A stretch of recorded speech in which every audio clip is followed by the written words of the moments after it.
저희들은 하루하루 일상을 살아가면서 크게 세 개의 달력을 인식하고 활용하면서 우리가 생활을 하고 있습니다.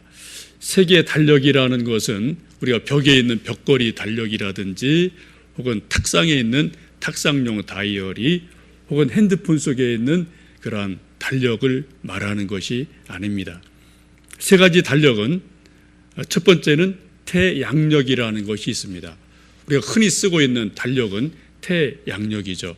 16세기 그레고리우스가 확정한 이 달력을 사용해서 우리는 오늘도 주일인 것을 알고 또 3월 1일, 또 연말, 연초, 학교의 개학, 또 졸업식 이런 것들 모든 것들은 이 태양력에 의해서 진행이 되어집니다.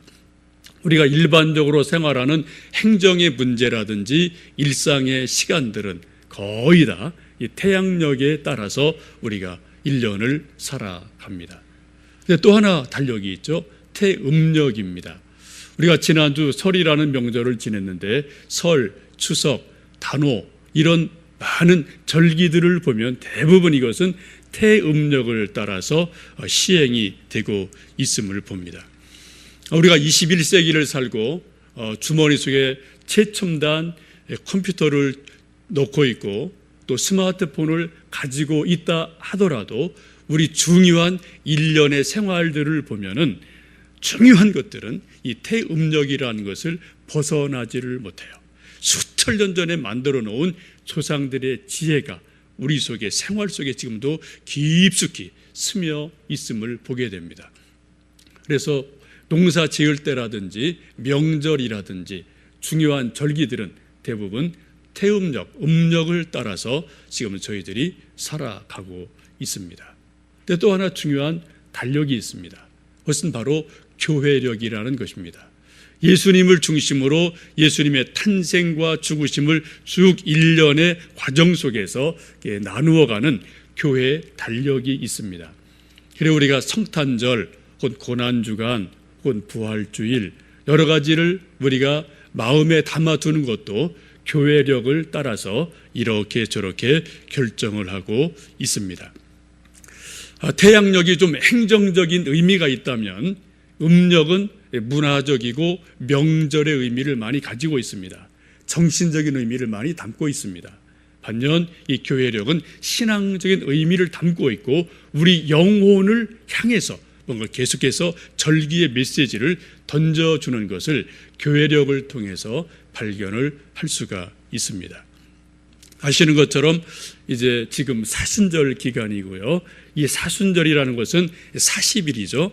이것은 부활절 역으로 거슬러서 40일 전 그때부터 이제 사순절이라고 이야기를 합니다. 그 기간에 주일이 6번 끼어 있기 때문에 사실은 46일이 됩니다. 그 첫날이 40일 거슬러 첫날이 이번 주 지나간 수요일이 사순절의 첫날이었습니다. 그 사순절 첫날인 수요일을 흔히 제의 수요일이다라고 말합니다. 제를 뒤집어 쓴다 그런 의미예요. 이 사순절이 유래한 것은 대개 예수님께서 40일 동안 광야에서 금식하시며 고난당하시며 하나님 앞에 섰던 것을 기억하면서 우리도 믿음으로 좀 더 깨어있자 그런 의미를 가지고 40일을 정하게 되고 이것이 4세기경에 교회에서 확정이 되어집니다. 그리고 첫날 제수요일 날 제를 뒤집어 쓰는 것을 의미하는 것은 구약의 전통에 보면은 회개할 때 베옷을 입고 옷을 찢고 그리고 머리에 먼지와 제를 뒤집어 쓰고 금식하며 기도하며 하나님 앞에 회개했던 전통이 있기 때문에 회개한다는 의미에서 첫날을 제의 수요일이다라고 이야기를 합니다. 우리 한국교회는 좀 이런 것이 비교적 약하죠. 잘 지켜지지도 않고 있고요. 제가 10여 년 전에 잠깐 토론토에서 유학할 때 이 봄철에 제가 이제 한 8일간 침묵 기도를 하러 갈 일이 있었어요. 그건 커리큘럼이라 이거 다 의무적으로 가는 일이었는데 그런데 물어물어 이제 어느 곳을 찾아갔더니 거기 계신 이제 목회자가 이제 현관에서 우리를 기다리고 이렇게 환영을 하더라고요. 그분이 하던 말을 지금도 기억해요. 웰컴 하더니 에스 윈스데이 하더니 뭐 손들 모았더니 이마에 뭐 이렇게 긋더라고요. 그래서 저는 깜짝 놀라서 이 양반이 뭐 하나 이렇게 에스 윈스데이 이게 뭐지? 라고 상당히 좀 의아해했어요. 제가 좀 한국에서 그런 것을 들은 일이 없었거든요. 한국교회에서는 본 일이 없거든요. 가만히 보니까 신학교 때 조금 뭐 듣긴 들은 것 같아요. 그래서 이제 방에 들어가서 짐을 풀고 거울을 보니까 제 이마에 검은 재로다가 이렇게 십자가를 그려 놓았더라고요. 그래서 이제 조금 이제 생각하니까 이게 이제 그런 거구나. 조금 좀 생각이 나서 오늘이 제 수요일이구나. 마치 그날이었어요. 그걸 깨닫고 하루 종일 이마에 이제 재로 십자가를 그린 채 지냈던 일이 있습니다. 그리고 잠자리 들 때 시수하면서 지웠던 기억이 나요. 하루 종일 제 이마에 재로 십자가를 그려놓고 그리고 정말 회개하는 마음으로 사순절의 의미를 깊이 묵상해 보았던 일이 지금도 기억이 납니다. 오늘 본문 말씀은 이사야 선지자가 하나님을 거스르며 하나님을 떠난 이스라엘 백성을 향해서 던지는 예언의 말씀입니다. 이사야는 우시야, 요담, 아하스, 히스기야 이 네 왕을 걸쳐서 약 40년간 예언했던 선지자입니다. 여러분 구약 보시면 아시지만 이사야, 에레미야, 에스겔, 다니엘 이런 선지자를 흔히 우리는 대선지자라고 이야기합니다. 그만큼 무게가 있는 중요한 예언자이고 선지자입니다. 이사야가 이사야서를 통해서 유대의 운명에 대해서 결정적인 예언을 많이 합니다.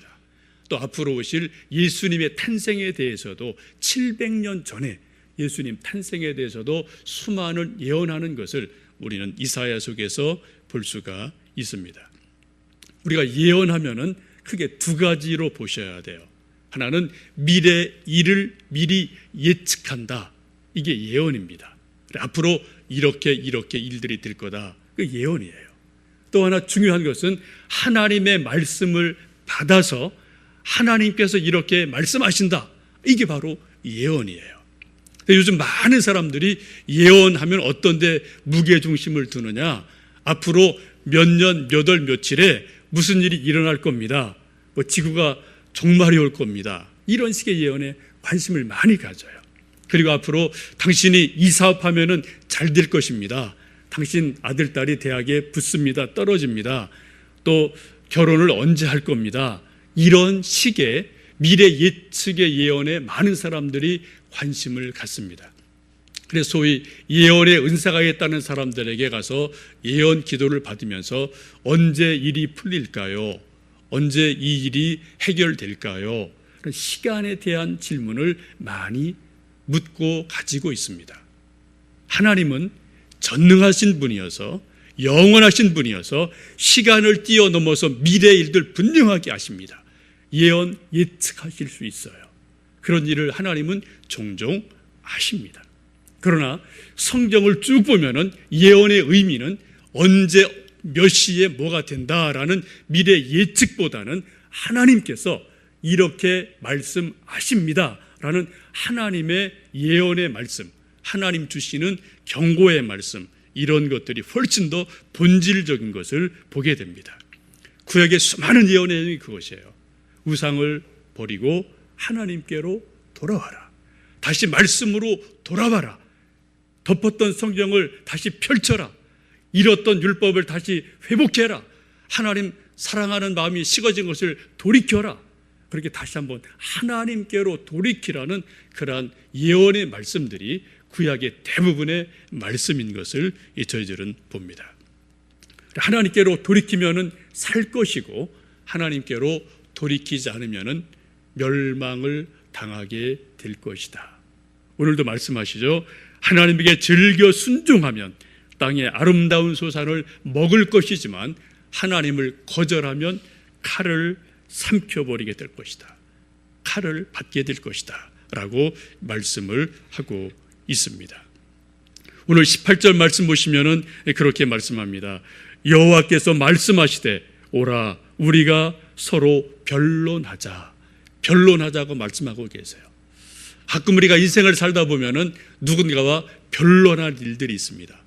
여기서 변론하자는 것은 말싸움 하자는 게 아니죠. 정말 진심으로 마음을 터놓고 한번 이야기해보자.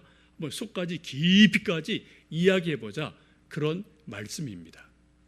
우리가 가끔 이제 사회생활할 때나 가정에서 엄한 사장님이나 엄한 아버지가 자녀에게 또 부하 직원에게 좀 오시게 한번 우리 변론합세 이렇게 하면은 긴장을 해요. 사람들이 그죠? 엄한 분한테는.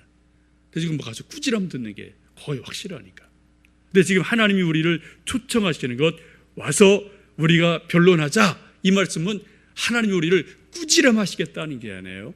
정말 진심으로 하나님과 한번 속을 터놓고 이야기해보자. 그러한 말씀으로 보셔야 됩니다. 여러분 지금까지 사시면서 하나님과 진심으로 마음을 터놓고 한번 변론해 보신 일이 언제입니까? 우리가 기도가 하나님과의 대화라고 말하지 않습니까? 하나님과 변론하는 거예요. 제가 이런 생각을 하나님께 드리고 요청하고 하나님 또 그분의 생각을 우리에게 깨닫게 해주시고 변론하는 거잖아요. 여러분 인생의 문제에 대해서 혹은 이런저런 주제를 가지고 진심으로 하나님과 변론해 본 일이 언제이십니까? 속이 시원하기까지, 속이 후련하기까지, 문제가 해결될 때까지 여러분 하나님과 대화해 보신 일이 언제시고 그 주제가 무엇인지요? 오늘 하나님께서 이사야를 통해서 이스라엘 백성들을 변론하자라고 초청하고 계셔요. 그리고 변론의 주제가 무엇입니까? 오늘 말씀을 보면은 죄에 대한 주제인 것을 보게 됩니다.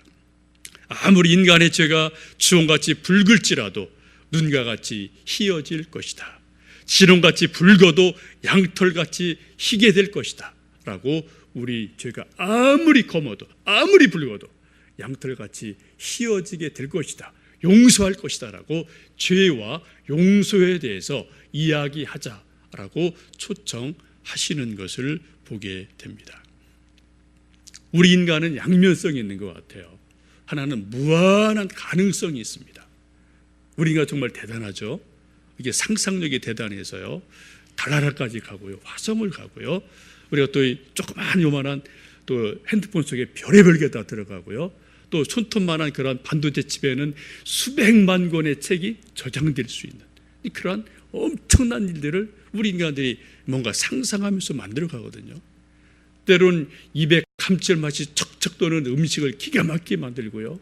때로는 상상도 못할 아름다운 음악을 만들어내기도 하고 아름다운 그림을 그려내기도 하고 건물을 짓기도 하고 정말 우리 인간의 가능성이 엄청난 무한한 것을 우리가 보고 감탄할 때가 있어요. 야, 저 정도까지 우리 인간이 뭔가를 만들어 가는구나. 감동하고 감탄할 때가 있습니다. 그런데도 가만히 보면은 우리 인간의 내면을 보면은 우리 인간 내면이 얼마나 지저분하고 어둡고 죄가 많은지 뭐 멀리 갈 것 없어요. 어디서요? 바로 내 안에서 그 어두운 죄를 우리가 종종 발견할 때가 있습니다. 우리 인간에게는 누구도 벗겨줄 수 없는 나름대로 무거운 짐들이 있습니다. 그 짐은 다른 짐이 아니고요. 바로 죄짐입니다. 죄짐은 다른 사람이 대신 져줄 수가 없어요. 이 죄짐이 없는 것 같지만 우리 모두에게는 지구 덩어리보다 더 무거운 죄짐이 있어서 이 죄짐으로 우리가 억눌릴 때가 너무나 많이 있습니다. 우리가 세상에서 나름대로 잘 나간다, 참 훌륭하다라고 생각했던 분들이 어느 날 이렇게 푹 무너지는 소리를 우리가 들을 때가 있거든요. 왜요? 가만히 보면 다 죄와 연결된 그런 짐들 때문에 무너져 내리는 것을 봅니다. 눈이 많이 오면은 좀 약한 집들 지붕이 가라앉죠. 비닐하우스 지붕이 푹 가라앉죠. 왜요? 이 견디는 힘보다 내려 누르는 눈 무게가 더 무거우니까 그냥 무너져 내리고 마는 거예요. 우리 인생들도 그럴 때가 있어요. 우리 인간의 의지력이나 지식 대단합니다만 그거보다 훨씬 더 죄의 짐이 무거울 때 그때 우리 인간들은 죄의 짐에 눌려서 무너져 내릴 수가 있음을 우리가 주변에서 아니 내 속에서 우리 스스로가 종종 발견할 때가 있습니다. 그래서 지금 하나님 이사야를 통해서 말씀하시기를 변론하자. 제가 아무리 무거울지라도 아무리 주홍같이 붉을지라도 양털같이 희게 하리라 라고 자유의 말씀을 선언하고 계십니다. 회개하기를 촉구하고 계세요. 회개는 두 가지로 보셔야 돼요. 하나는 회는 뉘우친다는 겁니다. 후회한다는 거예요. 슬퍼하고 아파한다는 거예요. 어떤 사람들은 회개할 때 회만 하는 사람이 있어요. 걔는 뭡니까? 우리 몸이 완전히 거기까지 따라가는 거예요. 생각뿐 아니라 몸이 완전히 따라가서 우리 몸이 돌아서 버리는 것, 끊을 것을 끊어버리는 것, 돌아서서 원점으로 돌아가는 것, 우리 몸이 완전히 따라가는 것이 회개입니다. 근데 어떤 분들은 회만 하고 개는 나중에 남겨두어서 늘 제자리에서 뱅뱅 도는 그러한 일들이 일어나기도 하게 됩니다. 진정으로 회개가 되면 뭐예요? 마음도 바뀌고 삶이 바뀌는 거죠. 우리 몸이 바뀌는 거죠. 이게 진정한 회개인 것을 보게 됩니다. 하나님께서 회개를 촉구하는 경고는 다양하게 보내십니다. 사인은 다양해요. 때로 우리 양심의 소리를 통해서 회개를 촉구할 때가 있습니다. 양심이 너무 아파서 하나님께로 돌아오지 않고는 견딜 수 없는 양심의 아픔 때문에 하나님께로 돌아올 때가 있습니다. 때로는 고난을 통해서 깨우쳐 주실 때가 있어요. 우리 인간들이 되게 똑똑하고요, 지혜로운 것 같지만 사실은 엄청 미련한 존재입니다. 저도 마찬가지고 여러분도 비슷하실 거예요. 우리가 정말 스마트한 부분이 있지만 정말 미련한 존재여서 고난이 없이는 깨닫지 못할 때가 참 많아요. 그래서 고난을 통해 우리에게 뭔가 메시지를 주실 때가 있습니다. 때로는 질병을 통해서, 때로는 이런저런 사건을 통해서 우리에게 회개를 촉구할 때가 있음도 봅니다. 혹은 말씀을 들려주심으로 우리에게 또 돌이키라고 권면하실 때가 있어요. 때로는 자연 환경을 통해서, 어떤 예기치 못한 사건을 통해서 하나님 살아계심을 보여주시면서 우리를 하나님께로 돌이키게 하는 귀한 일들이 있습니다. 여러분 다 뉴스를 통해서 보셨겠지만 어제 토요일 또 금요일 이 지구상에 아주 아슬아슬한 아찔아찔한 일들이 있었던 것 여러분 기억하실 겁니다. 어제 토요일 축구장 반만한 그러한 운석이 아주 지구 가까이를 스쳐간 그런 거 여러분 다 보도 통해서 보셨을 거예요. 또 금요일 날은 러시아 우랄 산맥 근처 한 도시 마을에 운석이 엄청나게 많이 떨어지면서 천여 명이 다쳤던 그러한 일들 여러분 보셨을 겁니다. 우리 한번 잠깐 좀 영상을 통해서, 이미 여러분 뉴스 통해 보셨겠지만 한번 좀 영상을 통해서 그 부분을 한번 보실 수가 있겠습니다. 네, 말 그대로 마른 하늘의 날벼락이었습니다. 러시아에서 비처럼 쏟아진 운석 조각들 때문에 다친 사람이 이미 1,000명을 넘어섰습니다. 운석 파편의 건물들이 파손되면서 우리 돈으로 350억 원의 재산 피해도 발생했습니다. 양만희 기자입니다. 하늘에서 갑자기 별똥별 같은 모양이 나타납니다. 땅에 다가서면서 점점 커지더니 강렬한 빛을 내뿜습니다. 앞이 보이지 않을 정도입니다. 섬광이 번쩍이더니 큰 폭발음이 들립니다. 이 충격으로 서 있던 차에서 경보까지 울립니다. 지구 대기 상층부에서 잘게 쪼개진 운석 조각들이 연기를 내며 비처럼 땅에 떨어졌습니다. 이른바 운석우 현상입니다. 운석우는 현지 시간 어제 오전 9시 20분쯤 러시아 우랄 산맥 근처 첼야빈스크 등지에 쏟아졌습니다. 운석 파편을 맞은 공장의 지붕과 벽은 폭격을 맞은 듯 무너졌습니다. 유도 연습을 하던 어린이들은 섬광이 번쩍인 뒤 곧이어 유리창이 깨지자 혼비백산 달아났습니다. 1,000명가량이 주로 충격파 때문에 깨진 유리창에 다쳤는데 이 가운데 어린이 80명을 포함해 110여 명은 부상이 심해 입원했습니다. Мы были в кабинете хореографии, увидели вспышку. После вспышки сначала ничего не было. Примерно 3 минуты. 저수지 얼음 위로 떨어진 운석 때문에 지름 8m의 구멍이 생기기도 했습니다. 재산 피해는 10억 루블, 우리 돈 350억 원가량 발생한 것으로 러시아 비상사태부는 추산했습니다.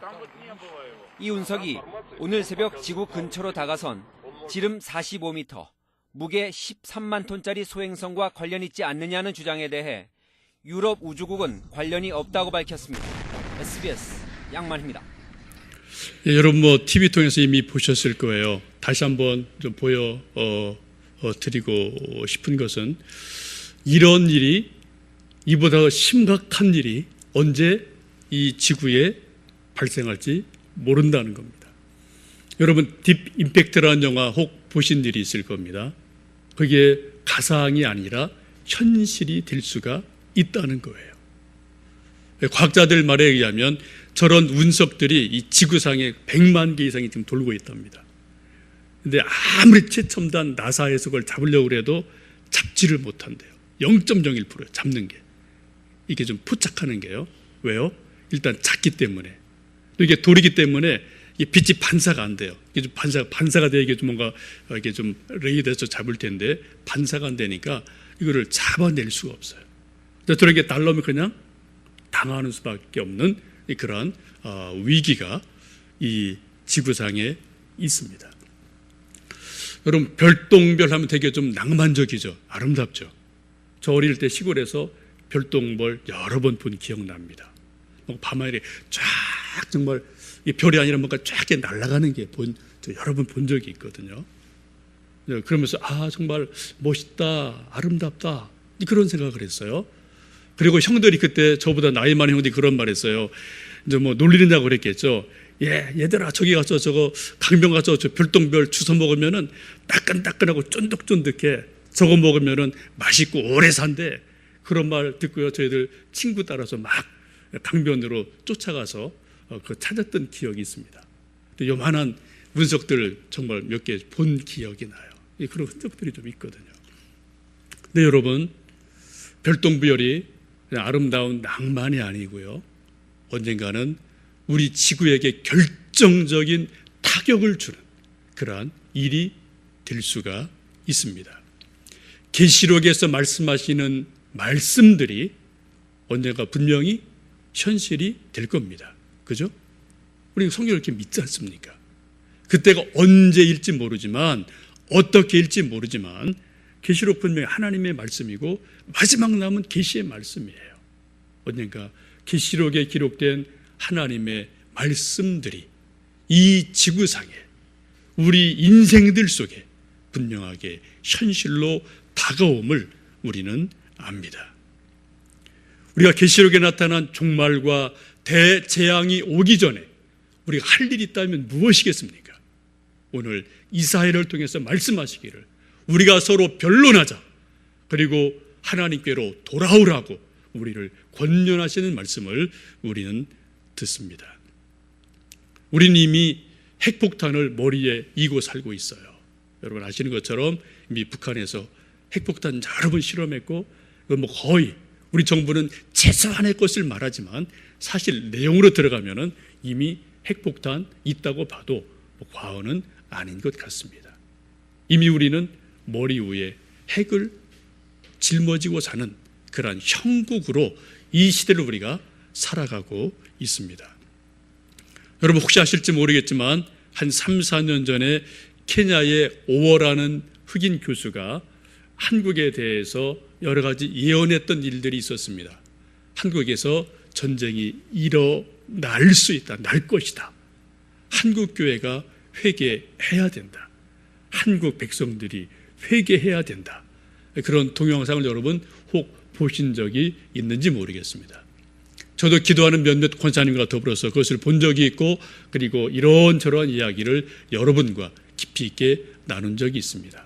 그리고 반신반의 이 예언의 의미가 뭘까라는 생각을 나름대로 했었던 일이 있습니다. 그리고 1년이 지나지 않아서 발생했던 사건이 연평도 사건이었어요. 그 후에 비로소 사람들이 이것이 이것이구나 라는 어떤 연결점들을 나름대로 찾을 수가 있었습니다. 문제는 그 흑인 오워 교수라는 사람이 예언한 것이 맞았느냐 맞지 않았느냐, 그게 아니에요. 문제의 핵심은 한국 교회가, 한국 사회가, 한국 사람들이 하나님의 진심으로 회개하고 있느냐, 정말 하나님께로 돌이키고 있느냐, 말씀으로 돌아서고 있느냐, 그 문제라는 것입니다. 여러분 어떻습니까? 정말 우리 한국 사회가, 한국 교회가 하나님 앞에 바르게 살아가고 있다고 생각을 하시는지요? 2만 불 넘어선 우리 한국 사람들, 아시아에서 성관광 1위입니다. 이미 서울은 서울이 아니라 스올이라고 말한 지 오래됐어요. 이 땅 곳곳에 외국까지 약간의 주머니에 돈이 있자 한국 백성들이 해외로 달려나가면서 하는 모든 대부분 일들이 일탈이에요. 방종입니다. 하나님께서는 언제 어떻게 이 나라에 다시 한번 경종을 올리실지 우리는 알 수가 없습니다. 회개를 촉구하는 것은 오워 교수의 예언이 아니라 성경의 기본적인 메시지입니다. 오늘 이사야를 통해서 말씀하시기를, 오라 우리가 서로 변론하자, 죄에 대해서 변론하자. 우리가 회개하면은 하나님이 용서하실 것이다. 아무리 죄가 주홍같이 붉을지라도 돌이키면 흰눈같이 희게 하시리라 말씀하고 계십니다. 19절 20절에 말씀하시기를, 너희가 회개하고 즐겨 하나님께 순종하면 땅의 소산에 아름다운 것을 먹을 것이요, 만약 회개하지 않고 거절하면 칼에 삼켜질 것이라고 말씀하고 있습니다. 이제 저희 사순절을 맞으며 첫 주일을 지내고 있습니다. 사순절은 회개의 시간이고 예수님의 십자가를 묵상하는 기간이기도 합니다. 요즘 저 나름대로 이런저런 신문과 성경과 인터넷을 보면서 한국 안팎에서 되어지는 일들, 한국교회 안팎에서 되어지는 많은 일들을 보면서 정말 아슬아슬하다, 그런 생각을 참 많이 개인적으로 느낄 때가 많습니다. 통회하고 자복하면 하나님께서 흰눈같이 정하게 하시고, 그리고 이 땅의 아름다운 소산으로 만족해 하시지만 회개하지 않고 돌이키지 않으면 칼에 삼키라는 말씀을 다시 한번 기억합니다. 회개를 촉구하시는 하나님의 말씀에 우리가 겸손히 응답하면서 하나님 앞에서 진정한 자유를 누리고 평화를 누리는 일이 있도록 우리가 하나님께로 돌이키며 한국교회가 하나님께로 돌이킬 수 있는 귀한 은혜가 있도록 우리 깨어 기도하시는 사순절 되시기를 간절히 원합니다. 함께 기도하겠습니다.